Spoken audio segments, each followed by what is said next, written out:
क्या आपको अपने आप को हर्ट करना या फिर अपने आप को मार देना या फिर सामने वाले को हर्ट करना या फिर उनको मार देना, ऐसे ख्याल आते हैं और इसके बाद आपकी एंजाइटी बढ़ जाती है और आप कुछ ना कुछ कंपल्शंस करते हो, तो दोस्तों आपको हार्म ओसीडी हो सकता है।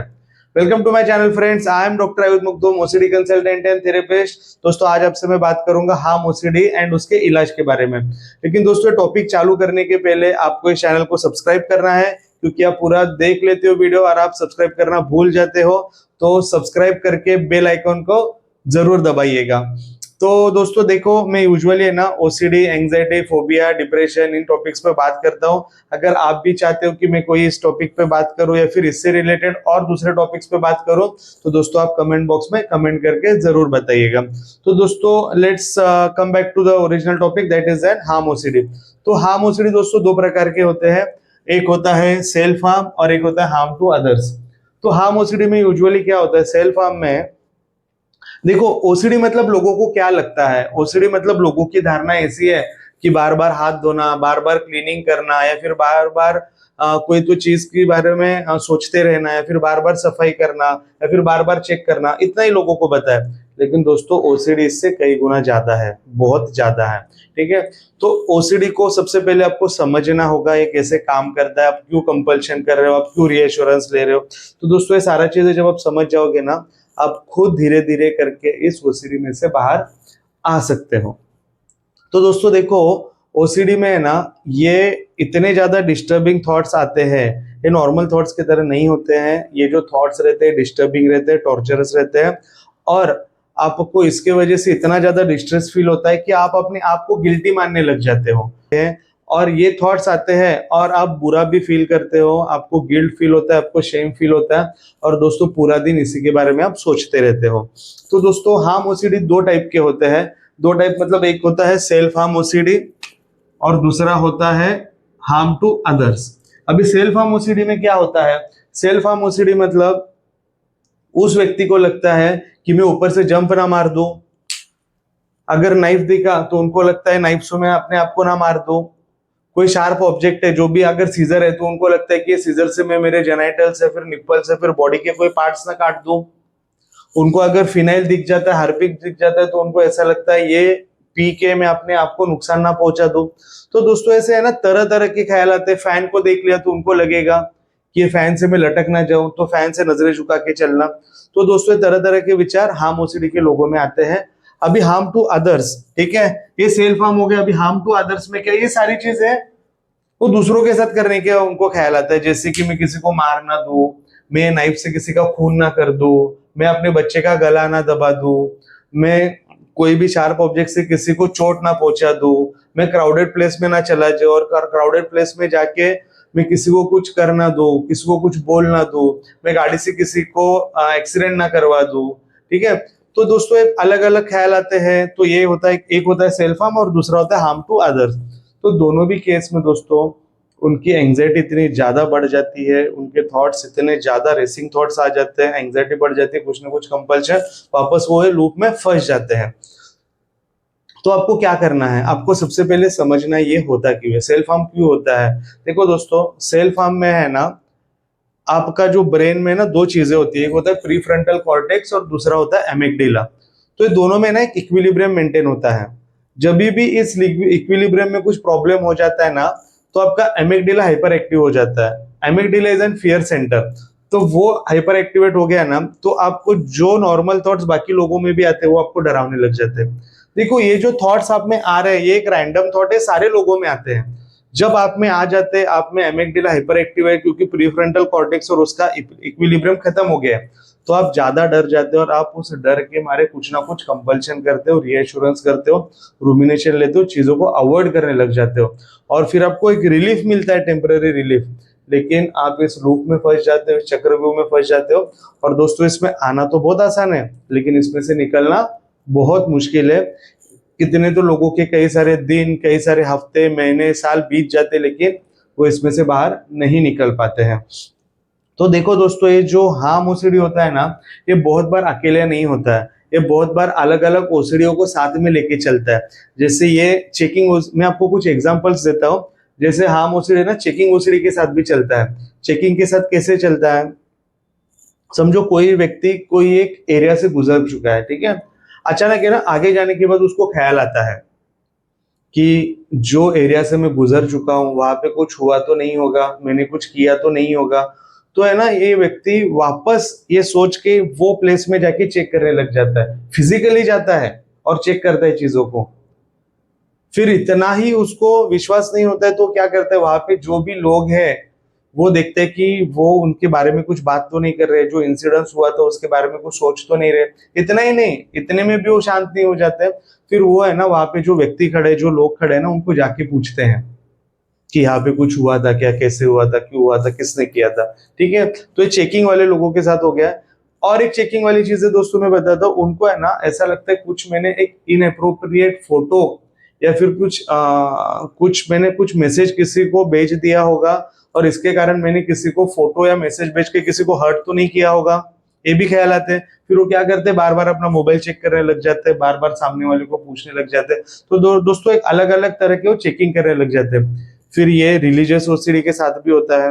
उनको क्या होता है, हार्म ओसीडी के व्यक्ति को ऐसा लगता है जो भी ऑब्जेक्ट उनको दिखता है उन ऑब्जेक्ट से देवी देवता को हर्ट ना कर दे।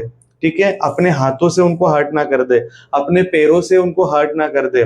कभी कभी लोगों को लगता है कि समझो कोई एक्सरसाइज कर रहा है, मेरे पास एक पेशेंट थे, उनको क्या लगता था कि वो कोई भी एक्सरसाइज कर रहा है, एक्सरसाइज करते हुए हाथ घुमा रहे हैं, तो उनको क्या लगता था वो डायरेक्शन में मंदिर है तो मैं हाथ घुमा रहा हूं तो मेरा हाथ भगवान को लग जाएगा।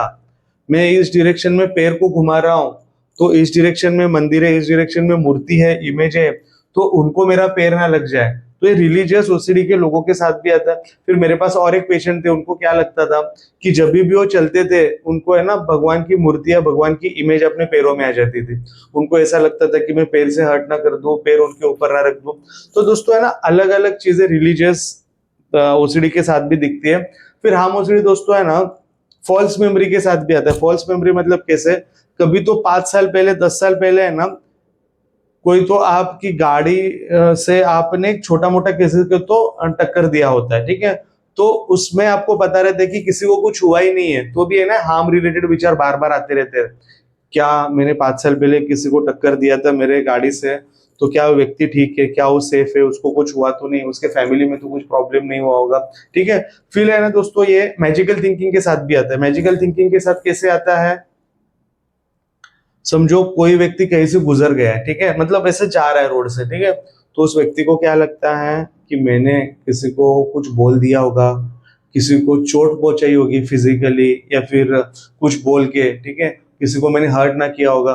तो वो व्यक्ति है ना बार बार वो जगह पे आके चेक करता है, बार बार लोगों को पूछता है, उसको लगता है कि उसको आके पुलिस पकड़ लेगी, उसने किसी को हर्ट किया है तो लोग उनके घर में आ जाएंगे, ठीक है, उसको उठा के लेके जाएंगे। अलग अलग प्रकार के ना थॉट्स आते हैं। तो ये सेक्सुअल ओसिडी के साथ भी होता है। क्या होता है, ये लोगों को ऐसा लगता है मैं किसी को सेक्सुअली असॉल्ट ना कर दूं, मेरे घर वालों को, मेरे लव्ड वंस को या फिर बाहर के लोगों को मैं सेक्सुअली असॉल्ट ना कर दूं। तो ये क्या करते हैं, फैमिली से छुप छुप के चलने लग जाते हैं, बाहर लोगों से छुप छुप के चलने लग जाना, बाहर के लोगों को नहीं मिलना, क्राउडेड प्लेस में नहीं जाना, ये सारी चीजें ये लोग करते रहते हैं। तो ये लोग क्या क्या कंपल्शंस करते हैं, तो दोस्तों देखो आपको समझना है, ये लोग भी वही सारी चीजों का कंपल्शंस करते हैं, फिर वही सारी चीजों का रिएक्शन देते हैं जो बाकी ओसीडी में होता है। सबसे पहले ये है ना चेकिंग करते रहते हैं। सेल्फ हार्म वाला है ना अपने बॉडी के पार्ट चेक करते हैं, कपड़े निकालते हैं बार बार, है ना अपने प्राइवेट पार्ट चेक करना, अपने निप्पल्स को चेक करना, अपने बॉडी के पार्ट्स अलग अलग पार्ट्स को चेक करना, ये सारी चीजें करते रहते हैं। कोई कोई अपने ड्राइविंग प्लेस पे जाके चेक करता है, जहां उनको ख्याल आता है कि ये जगह पे शायद मैंने किसी के साथ एक्सीडेंट मेरा इधर हुआ था, तो वो जाके है ना वो जगह चेक करना। तो ये चीजें चेकिंग वाली चीजें करते हैं। कोई कोई लोग है ना दोस्तों एश्योरेंस लेते हैं, कभी सेल्फ रीएश्योरेंस लेते हैं, कभी दूसरे लोगों से रीएश्योरेंस लेते हैं। सेल्फ रीएश्योरेंस क्या है, किसी को उनको लगता है कि किसी को न्यूड फोटोज ना भेज दिया होगा, किसी को कुछ एकदम गंदे मैसेजेस ना कर दिए होंगे, उनको ऐसा लगता है कि गंदे मैसेजेस करने के बाद वो लोग मेरे बारे में क्या सोचते हैं, फिर वो मेरे से बात करना बंद कर देंगे, मेरे बारे में कुछ गलत सोचेंगे, या फिर ये फोटो उनके पास चला गया तो वो लोग मेरे बारे में क्या सोचेंगे, बात करना बंद कर देंगे, मेरे को ग्रुप से निकाल देंगे। इन्होंने कुछ भी इसमें से किया नहीं है, लेकिन है ना रीएश्योरेंस कैसे लेंगे, सेल्फ रीएश्योरेंस, खुद का मोबाइल निकालेंगे, बार बार मैसेजेस चेक करेंगे, बार बार फोटोज को चेक करेंगे। इतना ही नहीं, सेल्फ रीएश्योरेंस लेके भी अगर उनके मन को शांति नहीं मिला तो दोस्तों वो रीएश्योरेंस अपने फ्रेंड से लेने लग जाते हैं, बाकी लोगों से लेने लग जाते हैं, फैमिली मेंबर से लेने लग जाते हैं। फैमिली मेंबर्स को पूछेंगे, मुझे ऐसे ख्याल आ रहे मैंने उनको फोटोज तो नहीं भेजा था, और फैमिली के लोग गलती से उनको बोल देते हैं, उनको रीएश्योरेंस देते हैं, नहीं आपने ऐसा नहीं किया था। तो दोस्तों ये ना अपने फ्रेंड्स को भी पूछने लग जाते हैं, क्या मैंने ऐसे किया था? वो फ्रेंड्स बोलते हैं नहीं आपने ऐसा कुछ भी नहीं किया था, ग्रुप में कोई भी फोटो या कोई भी मैसेज आपका नहीं आया है। जब ऐसा सामने से जवाब मिलता है फ्रेंड से या फैमिली के लोगों से, उनको एक रिलीफ मिल जाता है, लेकिन वो होता है टेम्पररी रिलीफ। ये टेम्पररी रिलीफ के चक्कर में ही वो ओसीडी में आदमी फंस जाता है। तो फैमिली के लोगों ने क्या करना है, फैमिली के लोगों ने एक चीज समझना है, देखो उन पे गुस्सा नहीं करना है, ठीक है? उन जो जो चीजें वो बता रहे हैं हार्म रिलेटेड, वो सारी चीजें आपको सुन के लेना है। दूसरी चीज है, आपको गुस्सा तो नहीं होना। अगर आप रीएश्योरेंस उनको दे रहे हो, अगर आप तसल्ली उनको दे रहे हो, तो तसल्ली मत दो उनको, है ना, अच्छे से अपने बाजू में बिठाओ, उनको चीजों को समझाओ, उनको एक प्रोफेशनल हेल्प लेने के लिए एंकरेज करो। Rather than giving reassurance, encourage them to take an professional help. देखो दोस्तों, आप उनकी सहायता करो, लेकिन आप ये जो रीएश्योरेंस दे रहे हो, तसल्ली दे रहे हो ना, इससे दोस्तों ये एक कंपल्शन है और उनका ओसीडी इससे स्ट्रांग हो रहा है, ठीक है? कोई कोई लोग रूमिनेशन करते रहते हैं। रूमिनेशन मतलब है हार्म ओसीडी में बहुत कॉमनली दिखाई देता है, पूरे टाइम उसी बात की चिंता करते रहना, पूरे पूरे दिन उसी चीज के लिए ओवरथिंक करते रहना। उनको ये चीज छोड़ के दूसरा कुछ भी दिमाग में नहीं आता, पूरा दिन हार्म रिलेटेड थॉट से आते रहता है और उसी के बारे में सोचते रहते हैं। तो बहुत ज्यादा रीएश्योरेंस करना, कोई कोई मेंटल या फिजिकल कंपल्शन करता है। मेंटल कंपल्शन मतलब क्या, कुछ रिलीजियस थॉट्स है तो मन ही मन में मंत्र पढ़ना, फिजिकली भगवान से रिलेटेड हर्ट करने के कुछ ख्याल आए तो बार बार प्रे करना, बार बार माफी मांगना। कोई कोई लोग दोस्तों थॉट न्यूट्रलाइज करने जाते हैं, जैसे देखो अपने माँ को, मेरे एक पेशेंट थे, उनको है ना अपने बच्चे को देख के ऐसा ख्याल आता था कि वो अपने बच्चे का गला ना दबा दे। तो क्या करते थे, वो बच्चे के पास जाते थे, छोटा बच्चा था तो उसको बार बार जाके सॉरी बोलते थे, फिर उसके सामने बैठ के रोते थे। तो दोस्तों है ना थॉट न्यूट्रलाइज करने का कोशिश करते हैं। फिर एक व्यक्ति थे, उनको है ना अपने माँ को मार देने के, चाकू से मार देने के प्रति ख्याल आते थे, ठीक है? और वो बहुत ज्यादा डर जाते। तो इसको न्यूट्रलाइज कैसे करते थे, वो अपनी माँ के पास जाते थे, माँ को बार बार पूछते थे, माँ आप मेरे से प्यार करते हो ना, मैं भी आपसे देखो कितना प्यार करता हूँ। और वो प्यार कैसे जताते थे, बार बार कुछ तो गिफ्ट्स ला के देना, बार बार नई नई चीजें उनको ला के देना, घर के सारी चीजें करना। तो ऐसे है ना वो जाके ना थॉट को न्यूट्रलाइज करते थे और उनको है ना एक शांति महसूस होती थी, लेकिन वो एक टेम्पररी रिलीफ होता था, ठीक है? तो ये कुछ कुछ चीजें दोस्तों ये कंपल्शंस करते हैं, ये कुछ कुछ चीजें अवॉइड भी करते हैं, कुछ कुछ चीजें टालते भी हैं। ये क्या कर लेंगे, गाड़ी चलाना बंद कर देते हैं, कोई बाइक चलाना बंद कर देता है, कोई कार चलाना बंद कर देता है। दोस्तों ये एक टेम्पररी चीज है, बाद में आपका ओसीडी बढ़ाएगा, आपको थॉट और आगे लेके जाएगा। आप अभी अवॉइड कर रहे हो, आप समझ नहीं रहे हो, आप अवॉइड करके ओसीडी को स्ट्रॉन्ग कर रहे हो, ठीक है? गाड़ी नहीं चला रहे हो, ठीक है? फिर किसी को नाइफ से डर लग रहा है, किसी को सीजर से डर लग रहा है, तो उससे भागना, उसको सामने मत लेना। कोई कोई लोग को फिनाइल, हार्पिक, जो भी बाथरूम वाली चीजें हैं, उनको ऐसा लगता है कि इससे दूर हो जाए, उनको ऐसा ख्याल आता है कि इसको देख के तो मैं पी ना लूं, तो इससे भागते रहते हैं। बहुत सारे लोग अपने क्राउड से भागते हैं, क्राउड में जाना पसंद नहीं करते, कोई भी गर्दी वाली जगह पे उनको गए तो लगता है कि कोई मुझे हर्ट ना कर दे, या फिर मैं किसी को हर्ट ना कर दूं, तो क्राउडेड प्लेसेस में जाना टालते हैं, गाड़ी चलाना टालते हैं, बहुत सारी चीजें दोस्तों ये करना टालते हैं। आपको एक चीज समझना है, आप चीजों को जो टाल रहे हो ना, ब्रेन उस चीज को नोटिस कर रहा है कि इस इंसान को इस चीज का डर लग रहा है, इसके लिए ये टाल रहा है। और आप टाल रहे हो तो आपको क्या लग रहा है, मैं चीजों को टाल देता हूं, मैं चीजें करता ही नहीं तो मुझे थॉट ही नहीं आएगा। लेकिन याद रखो, ब्रेन ने नोटिस किया है और एक पैटर्न बना चुका है। जितना आप अवॉइड करोगे उतने ज्यादा पैटर्न्स बनेंगे, और नेक्स्ट टाइम जब ये थॉट आएगा बहुत ज्यादा मात्रा में, बहुत सीवियर होके, बहुत ज्यादा इंटेंसिटी से आएगा, तब आप इसको आप कंट्रोल नहीं कर पाओगे, ठीक है? तो दोस्तों ये कुछ कुछ चीजें कंपल्शन अवॉइडेंसेस पेशेंट करते हैं और अपने ओसीडी के पैटर्न्स को और स्ट्रॉन्ग बना देते हैं। तो अभी इसमें से बाहर कैसे निकलना है, इसको ठीक कैसे करना है, इसका इलाज क्या है? तो दोस्तों है ना, सबसे पहले आपको ओसीडी को समझना होगा। ओसीडी को आपको क्या करना है, सबसे पहले अंडरस्टैंड करना है। मैं आपको बताऊंगा धीरे धीरे करके कैसे एक स्टेप करना है। आपको अंडरस्टैंड करना है मतलब क्या करना है, उस ओसीडी थॉट को समझो, ठीक है। देखो दोस्तों, ये जो थॉट आप में आ रहा है ये नॉर्मली सब में ही आता है, लेकिन क्या हुआ जब ये थॉट आपको आया, आपने ना इस थॉट को हाइपर रिएक्ट होके ना कुछ है ना आपने कंपल्शन किया। तो आपने कुछ कंपल्शन किया, ब्रेन ने नोटिस किया डर लग रहा है इस थॉट की वजह से, इसके लिए कुछ रिएक्शन दे रहे हैं, तो वापस है ना और एक थॉट ला रहा है, उससे रिलेटेड और एक थॉट लाता है। देखो दोस्तों, एक साइकोलॉजिकल फियर अगर ब्रेन में आ गया तो मल्टीपल पैटर्न्स बनते हैं और मल्टीपल उस हिसाब से फिर वो ख्याल आते हैं।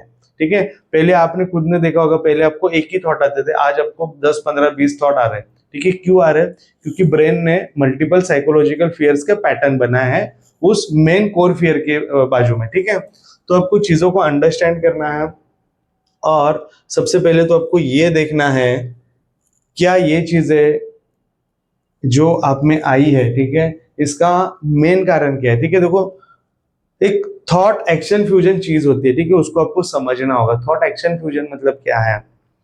आपको जो भी हार्म रिलेटेड थॉट आता है, ठीक है, थॉट आया है, ठीक है, तो आपका ब्रेन क्या, आपके ब्रेन को क्या लगता है? समझो आपको एक थॉट आ गया, मैं किसी को चोट ना पहुंचा दूं, ऐसा आप में ख्याल आया, ठीक है, तो आपका ओसीडी ब्रेन आपको कहता है, कन्विंस करता है, आपको ये ख्याल आया मतलब आप शायद ये चोट किसी को तो पहुंचा सकते हो। आपको अगर ख्याल आया मैं बच्चे का गला ना दबा दूं, तो आपको ओसीडी कन्विंस करता है, ये थॉट आप में आया तो शायद आप अपने बच्चे का गला ना दबा दें।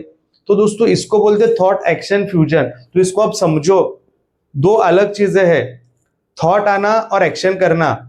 ओसीडी ये दोनों चीजों को मिक्स कर देता है, सिर्फ थॉट आना मतलब एक्शन करना नहीं है। ये कुछ कुछ चीजों को है ना दोस्तों समझना पड़ेगा। दोस्तों, इसी को ही सीबीटी थेरेपी बोलते हैं, कॉग्निटिव बिहेवियरल थेरेपी। इसमें क्या होता है, आपके जो भी निगेटिव थॉट्स है उसको है ना पॉजिटिव थॉट्स में कन्वर्ट किया जाता है। तो सबसे पहले इसको समझना है, बाद में ना दोस्तों जैसे आप समझोगे ना उसको लेबल करो। ठीक है, उसको लेबल करो कि it is an OCD thought. आपको है ना उसको लेबल करना है, जब भी ये थॉट आएगा ना उससे तुरंत डरना नहीं है। ठीक है, उसको अभी रिएक्शन अलग टाइप से देना है। उसको लेबल कर दे, it is an OCD thought, label कर दे, उसको बोलो hi OCD, how are you today. उसको साथ है ना बात करो और धीरे से है ना जेंटली अपना ध्यान वही काम पे लेके जाओ जो आप काम कर रहे थे। आप अगर स्विमिंग कर रहे थे तो स्विमिंग करो, आप अगर वॉक कर रहे तो वॉक करो, किसी से बात कर रहे तो बात करो, लेकिन जेंटली अपना ध्यान उधर लेके जाओ, इस थॉट को सिर्फ लेबल करो। ठीक है, आपको समझना होगा कि ये थॉट कौन सा है। बहुत बार है ना लोग मुझे सवाल पूछते हैं, डॉक्टर यही मुझे समझ में नहीं आता है कि ये ओसीडी थॉट है कि नॉर्मल थॉट है। सबसे पहले उसको फाइंड आउट करो ये थॉट कौन सा है। देखो, ओसीडी थॉट जब भी आएगा ना, ये आप में एंग्जाइटी लाएगा, फियर लाएगा, कुछ ना कुछ रिएक्शन या कंपल्शन देने बोलेगा, ये मेंटल फॉग बनाएगा, आएगा और मन से निकलेगा ही नहीं, ये बहुत ज्यादा डराएगा। ठीक है, तो ये सारे ना नॉर्मल थॉट्स नहीं होते, ये ओसीडी थॉट्स ही है, इनके कुछ एक कैरेक्टरिस्टिक फीचर्स है। तो ये सारे ना ओसीडी थॉट्स होते हैं, उनको सबसे पहले लेबल लगाओ। फिर क्या करना है आपको, माइंडफुलनेस। देखो दोस्तों, कभी कभी ऐसा हो सकता है, कुछ इमरजेंसी कंडीशन आ सकती है, बहुत ज्यादा एक पैनिक अटैक आ सकता है, आपका ओसीडी ट्रिगर हो सकता है। तो उस इमरजेंसी टेक्निक में आपको क्या करना है, आपको है ना ब्रीदिंग एक्सरसाइज कर सकते हैं, 4-7-8 टेक्निक है, मेरे वीडियोस भी है, वो भी आप देख सकते हो, बॉक्स ब्रीदिंग देख सकते हो, या फिर है ना ग्राउंडिंग टेक्निक होता है, 5-4-3-2-1, 5 चीजों को देखो, 5 चीजों को 4 चीजों को टच करो, स्मेल करो। तो दोस्तों, ये कुछ कुछ चीजें हैं ना, जब आपको इमरजेंसी कंडीशन आएगी तो ये कुछ कुछ चीजें आप प्रैक्टिस कर सकते हो, और इससे है ना वो जो जो आपका फेज है या फिर जो आपका वो मतलब जब आपको थॉट आया है और बहुत ज्यादा पैनिक मोड में जा चुके हो, तो उसको आप टाल सकते हो या फिर उसमें से आप बाहर निकल सकते हो ये चीजें करके। ठीक है, फिर आपको है ना सप्लीमेंट्री कुछ कुछ चीजें करनी है। देखो दोस्तों, हमेशा आप क्या सोचते हो पता है क्या, जब भी आपको ओसीडी के थॉट आता है, आप एक ही चीज करते हो, उस थॉट को है ना हटाने का कोशिश करते हो, उस डर को हटाने का कोशिश करते हो, उस एंग्जाइटी को हटाने का कोशिश करते हो। अभी आपको क्या करना है पता है कि कुछ ऐसी चीजें करना है जिससे आपका हैप्पीनेस बढ़ जाए। ठीक है, अभी तक आपने क्या किया, हमेशा है ना अपने डर को ही खत्म करने का ट्राई किया, अपने थॉट को रोकने का ट्राई किया। आज के बाद क्या करो, ये नहीं जा रहा है ना, तो थोड़ा धीरे धीरे है ना एक काम करो, आपको हैप्पीनेस बढ़ाने का कोशिश करो, आपका कॉन्फिडेंस बढ़ाने का कोशिश करो। जैसे आप हैप्पीनेस और कॉन्फिडेंस को बढ़ाओगे ना दोस्तों, ये ओसीडी थॉट है ना अपने आप सप्रेस हो जाएगा। हैप्पीनेस कैसे बढ़ा सकते हो, कैसे अपने ब्रेन में हैप्पी हार्मोन्स रिलीज करता, मतलब कैसे रिलीज होते हैं। आपको डेली वॉक करना है, आपको डेली एक्सरसाइज करना है, आपको डेली जो हॉबी है आपकी वो हॉबी करना है। डेली 40 मिनट्स वॉक करो, मिनिमम 40 मिनट्स, उससे ज्यादा करोगे तो बहुत अच्छी बात है। आप डेली सनलाइट में वॉक करो, विटामिन डी मिलेगा, आपका मूड फ्रेश होगा। ठीक है, तो दोस्तों कुछ चीजें आप कर सकते हो जिससे आपका है ना आप हैप्पीनेस भी बढ़ा सकते हो। आपकी जो हॉबीज है वो हॉबीज में इंडल्ज हो जाओ, वो हॉबीज करो, वो जो आपको पसंद है वो चीजें करो। देखो दोस्तों, आप है ना इतने सालों से ओसीडी के गुलाम बन के रह रहे हो, आज के बाद है ना ओसीडी का बॉस बनना है। जो भी ओसीडी बोलता है वो नहीं करना है। थॉट एक्शन फ्यूजन को समझ लो। आपको क्या करना है, आपको ओसीडी का बॉस बनना है, ओसीडी का गुलाम नहीं बनना है। ठीक है, सप्लीमेंट्री चीजें हो गई। फिर आपको कॉग्निटिव रिस्ट्रक्चरिंग करना है। कॉग्निटिव रिस्ट्रक्चरिंग में क्या होता है, देखो दोस्तों, हार्म ओसीडी में है ना, ये जो आप पे अटैक करता है, ये इट में come in the form of thought, images, feeling, और सपने में भी आ सकता है। इट में कम इन ड्रीम्स। तो दोस्तों है ना इतने सारे फॉर्म में, अलग अलग फॉर्म में आ सकता है। और ये जब भी आता है ना, आप गलती कर देते हो, आप गिल्ट फील करने लग जाते हो, आप डर जाते हो और कंपल्शन करते हो। सबसे पहले है ना दोस्तों, अपने आप को आज एक सवाल पूछो, क्या ये थॉट के लिए आपने प्लानिंग किया था?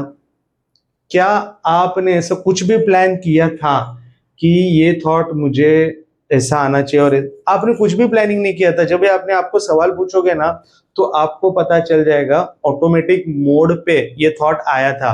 देखो दोस्तों, सागर को है ना लहरें बनाने के लिए बताना नहीं पड़ता है। वैसे ही है ना, ये जो थॉट्स है ना, ये सागर की लहरों की तरह होती है। ये अपने आप आते हैं और अपने आप चले भी जाते हैं। सागर की लहरों को देखा, थोड़ी देर बाद अपने आप टूट जाते हैं और खत्म हो जाते हैं। ऐसा ही अगर आपने रिएक्शन नहीं दिया तो ये भी थॉट आके है ना खत्म हो जाएगा। आपको है ना आज के बाद ऐसा सोचना है, ठीक है, और बोलना है अपने आप को, ये थॉट के लिए अगर मैंने कुछ भी प्लानिंग नहीं किया है, मतलब ये ऑटो मोड पे आए हैं, ये थॉट मेरा नहीं है, ये एक ओसीडी का थॉट है। क्या आपने कभी भी अपने आप को या सामने वाले को हार्म कभी किया है ये थॉट के लिए? नहीं ना। तो आज क्या बोलना है आपको, इधर आपको आज क्या बोलना है कि मेरे बॉडी पे 100% कंट्रोल है। मैं अपने बॉडी को 100% कंट्रोल में रख सकता हूं, और मैंने पहले भी रखा है, अभी भी रखता हूं, और फ्यूचर में भी रखूंगा। मैं ऐसे जब भी हार्म रिलेटेड थॉट्स आए हैं, मैंने अपने आप को पहले भी कभी हार्म नहीं पहुंचाया है, ना अभी पहुंचाऊंगा ना फ्यूचर में पहुंचाऊंगा। तो दोस्तों है ना, ये अपने थॉट्स को है ना चैलेंज करना है और ये रिस्ट्रक्चर करना है। और ये चीज एक बार में नहीं होगी, इसको आपको है ना बार बार बार बार बार बार रिपीट मोड पे लाना है। आपका ओसीडी क्यों स्ट्रांग हो गया है? क्योंकि आपको ये बार बार थॉट्स और बार बार वही कंपल्शंस करके आपने उसको स्ट्रांग बनाया, रिपीट करके। अभी यही चीजें है ना रिपीट करके है ना रिवर्स मोड में आना है दोस्तों, और इसको खत्म करना है। और क्या कर सकते हो आप थॉट डिफ्यूजन टेक्निक यूज कर सकते हो। आपको क्या करना है पता है क्या? आपके जितने भी ओसीडी के थॉट्स है सारे राइट करना है, सारे लिख के एक बुक में रखना है। जहां पे भी आपको लिख के रखना है लिखो, और उसके साथ है ना एक फनी वे में उसको एक नया एंगल देना है। क्या होता था, आप में थॉट आता था ना, आप डर जाते थे, और डर के फिर रिएश्योरेंस लेना, रूमिनेशन करना, अवॉइडेंस करना करते थे। अभी क्या करना है आपको, थॉट डिफ्यूजन मतलब क्या? थॉट आया ना, उसको फनी वे में लेके जाना है। आपने थॉट को लिखा, कोई भी एक फनी सॉन्ग ले लो, आपको जो भी फनी सॉन्ग पसंद है वो फनी सॉन्ग, कोई भी मूवी का ले लो, कोई भी बचपन का ले लो, वो फनी सॉन्ग के साथ है ना वो थॉट को बोलना है, आपको वो थॉट को गाना है। तो जो वो थॉट का इंटेंसिटी और सीवेरिटी है ना दोस्तों, वो अपने आप कम हो जाएगा। आप खुद देखोगे कि अभी आपको उतना डर लगेगा ही नहीं जितना पहले लग रहा था। क्यों? क्योंकि आपने उसको फनी वे में लिया। And thought are just thoughts, there is no real danger, there is no real harm. विचार सिर्फ एक विचार है, उसमें से कोई भी खतरा नहीं है। ये आपको समझ जाएगा, धीरे धीरे करके समझेगा। ठीक है दोस्तों, इसमें आप ईआरपी भी कर सकते हो। ईआरपी मतलब क्या? आप ग्रेजुअली है ना चीजों को एक्सपोज कर सकते हो। जैसे किसी को समझो सीजर का डर है या चाकू का डर है, तो पहले उसका इमेज निकालो। फिर उनके सेकंड स्टेप में क्या कर सकते हो, चाकू को दूर से दिखा सकते हो, फिर उनको चाकू के पास लेके जा सकते हो, फिर उनके हाथ में पकड़ा सकते हो, फिर उनसे है ना किचन में कुछ काम भी करवा सकते हो। तो दोस्तों ये है ना एक ग्रेजुअल एक्सपोजर्स करने होते हैं। सेम विथ नाइफ, हाँ सेम विथ सीजर, ठीक है, same with any other sharp objects. फिर समझो फिनाइल से कोई डर रहा है, हार्पिक से कोई डर रहा है, तो चीजों का ना धीरे धीरे करके ना एक्सपोजर्स करने हैं। देखो दोस्तों, अचानक एक्सपोजर नहीं करना है, कभी कभी ग्रेजुअली करना होता है, नहीं तो है ना ये उल्टा हो सकता है। इसके लिए ना थोड़ा संभाल के ईआरपी भी करना है। फिर है ना एक्ट थेरेपी या फिर एक्सेप्टेंस थेरेपी। देखो दोस्तों, आप क्या कर रहे हो पता है क्या, ये जब भी थॉट आ रहा है ना, आप उससे लड़ रहे हो, झगड़ रहे हो, इसके लिए आप में थॉट बना रहता है। आप उस थॉट को है ना लेट गो नहीं कर पा रहे हो, इस थॉट को आप डर के कुछ ना कुछ रिएक्शन दे रहे हो ना, इसके लिए ऐसा हो रहा है। आप इतना समझ लो कि ये थॉट है, थॉट और एक्शन में डिफरेंशिएट करो। थॉट आना इसका मतलब ये नहीं कि एक्शन करना, ठीक है। आज के बाद है ना आप उसको एक्सेप्ट करो कि ये एक ओसीडी का थॉट है, मैं इसको कोई भी रिएक्शन नहीं दूंगा।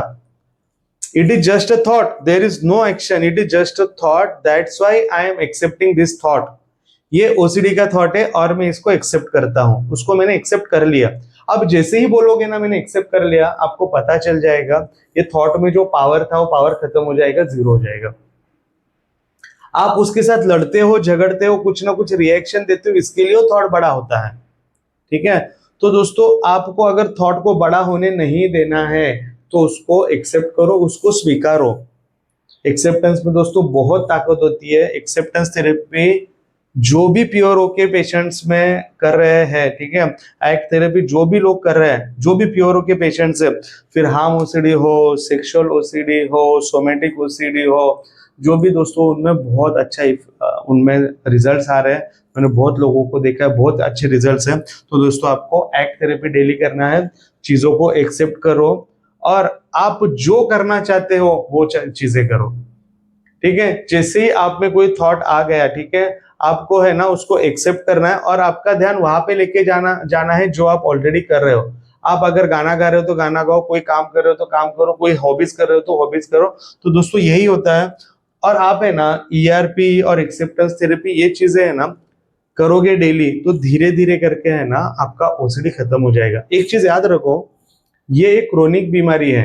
ओसीडी एक दिन में आया नहीं तो एक दिन में जाएगा भी नहीं। धीरे धीरे आप इसका प्रैक्टिस करोगे तो धीरे धीरे करके निकल जाएगा। तो दोस्तों उम्मीद बिल्कुल भी नहीं हारना है, ठीक है। और एक चीज मैं दोस्तों सेल्फ हार्म रिलेटेड चीज बताना चाहता हूँ। सेल्फ हार्म और सुसाइडल इंटेंट ये दोनों अलग चीजें होती है। बहुत लोग मुझे पूछते हैं कि सुसाइडल मुझे थॉट्स आते हैं, उनको है ना आज समझना होगा suicidal suicidal intent is a different thing. Suicidal intent में क्या होता है, वो आदमी की टेंडेंसी होती है कि वो सुसाइड कर ले, वो प्लान बनाता है और वो करता भी है। लेकिन सेल्फ हार्म में है ना सिर्फ सुसाइड करने के थॉट्स आते हैं और वो डर जाता है, वो कभी भी सुसाइड करना चाहता नहीं और वो कभी भी सुसाइड नहीं करता। तो दोस्तों ये एक दोनों में डिफरेंशिएट है। कुछ कुछ लोग मुझे पूछते हैं, इसके लिए मैं आपको बता देता हूँ। तो देखो दोस्तों, अपनी हिम्मत बिल्कुल भी नहीं हारना है। डेली थोड़ा थोड़ा करके ईआरपी एक्सेप्टेंस से सारे ट्रीटमेंट के स्टेजेस करो। डेली वॉक करो, डेली थोड़ा माइंडफुलनेस एक्सरसाइज करो, ब्रीदिंग टेक्निक डेली करो, थॉट्स को लेबल करना सीख लो, ओसीडी को अच्छे से समझ लो। ये सारी चीजें करोगे ना तो दोस्तों आपका ओसीडी खत्म हो जाएगा। अगर आप ये खुद से करके नहीं हो पा रहा है, मतलब ये अभी जो मैंने ट्रीटमेंट बताया आपको, ये आपने अगर अप्लाई करके भी आप इसमें से ठीक नहीं हो पा रहे हो, तो दोस्तों मेरा इधर नंबर दिया गया है, मेरे नंबर पे आप कभी भी कांटेक्ट करके अपॉइंटमेंट बुक कर सकते हो। दोस्तों अगर ये वीडियो आपको पसंद आया होगा तो कमेंट बॉक्स में जरूर बताइएगा। और दोस्तों इस वीडियो को लाइक करना ना भूलेगा। मैं यूजुअली है ना ये सारे जो भी साइकोलॉजिकल डिसऑर्डर्स है, मेंटल डिसऑर्डर्स है, उन पे मैं वीडियोस बनाता हूँ। आपको अगर लगता है कोई और वीडियोस बनाओ तो दोस्तों वैसे कमेंट बॉक्स में जरूर बताइएगा। और दोस्तों इसी संदेश के साथ मैं आज का वीडियो समाप्त करना चाहता हूँ। Please take care of your self. Thank you so much. शुक्रिया।